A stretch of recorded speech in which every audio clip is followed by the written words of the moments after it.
Hi అండి. Today recipe తోటకూర పప్పు. దీన్ని ఎలా ప్రిపేర్ చేయాలో చూద్దాం.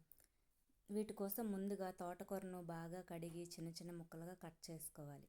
తరువాత వాటికి కావాల్సినవన్నీ రెడీగా ఉంచుకోవాలి. నెక్స్ట్ కందిపప్పు ఒక గ్లాస్ తీసుకొని బాగా కడిగి దానిలో ఈ ముందుగా కట్ చేసి ఉంచుకున్న తోటకూర ముక్కని వేయాలి. వేసి అందులో ఓ పెద్ద సైజు ఉల్లిపాయ, పచ్చిమిర్చి, టమాటా, పసుపు, ఉప్పు, కారం వేసుకొని దాంట్లో 2 గ్లాసెస్ వాటర్ వేసుకోవాలి. అందులో ఈ టమాటా రసాన్ని కొంచెం టమాటా రసం కాదండి, చింతపండు రసాన్ని కొంచెం వేసుకోవాలి. 1 టమాటా వేసుకోవాలి.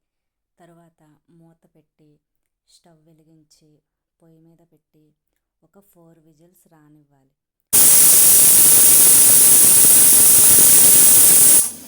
దాన్ని ఆఫ్ చేసి పక్కన పెట్టుకోవాలి. ఇప్పుడు చల్లారిన తర్వాత మూత తీసి చూస్తే చూడండి పప్పు ఎంత బాగా ఉడికిందో. దాన్ని కవ్వంతో కలుపుకోవాలి. బాగా కలిపితే మెత్తగా అవుతుంది. ఇప్పుడు దీన్ని స్టవ్ పైన పెట్టి కొంతసేపు మరిగించుకోవాలి. ఇంకో సైడు పొయ్యి పైన కళాయి పెట్టి అందులో ఆవాలు, జీలకర్ర, కరివేపాకు, వెల్లుల్లి, కొంచెం ఎండుమిర్చి వేయాలి.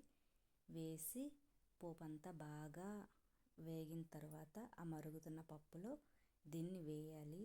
ఇంతేనండి, చాలా సింపుల్ తోటకూర పప్పు, చాలా హెల్తీ. ఇప్పుడు దీన్ని వేడివేడి అన్నంలో కలిపి తింటే చాలా బాగుంటుంది.